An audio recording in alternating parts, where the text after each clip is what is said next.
Sa susunod na linggo, mga kapuso, Valentine's Day na. Ivan, may mga plans ka na ba?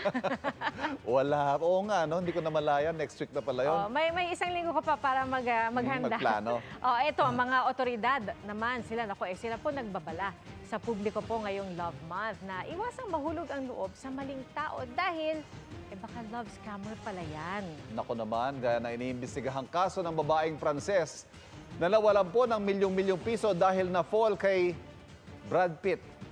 Peke nga lang na Brad Pitt. Nakatutok si Darlene Kai. Sino bang hindi kikiligin kung i-chat ka ni Brad Pitt? Padadalhan ka pa ng litrato at sasabihan ng I love you at iba pang sweet messages. Yan ang nagpakilig sa isang French woman sa loob ng 1.5 taon hanggang makumbinsi siyang may cancer daw si Brad kaya kailangan niya ng perang pampagamot. Pero nahulog siya hindi kay Brad Pitt kung hindi sa deepfake Brad. Hindi lang puso ng biktima ang nanakaw kung hindi pati pera niyang nasa $850,000 o mahigit 49 million pesos. Iniimbestigahan na ng French authorities ang insidente. Ang kampo ng totoong Brad Pitt nagpaalalang hindi aktibo sa social media ang aktor, kaya wag basta-basta sumagot sa mga mensaheng natatanggap online. Ngayong Love Month, ang paalala ng mga otoridad, wag agad-agad pairali ng puso dahil baka mabiktima ng love scam na posibleng tumaas ang bilang sa Valentine's Day. Lahat we've been monitoring since January, no? Kasi meron tayong preventive measures already preempting the possible search ng love scam. For some reason kasi, tuwing nag-increase ito, no? Kabilang ang love scam sa mga ino-operate ng PAOK o Presidential Anti-Organized Crime Commission.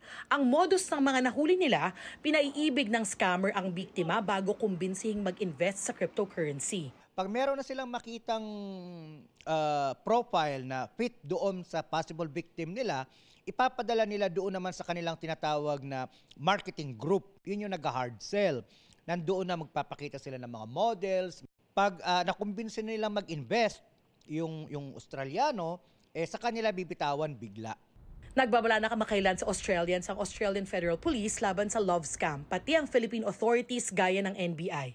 Sa isang raid kasi ng PAOK noong October 2024, nalaman nilang may nasa 5,000 phone number sa Australia ang muntik ng mabiktima. Paulit-ulit na paalala ng mga otoridad mag-ingat sa mga taong kinakausap online.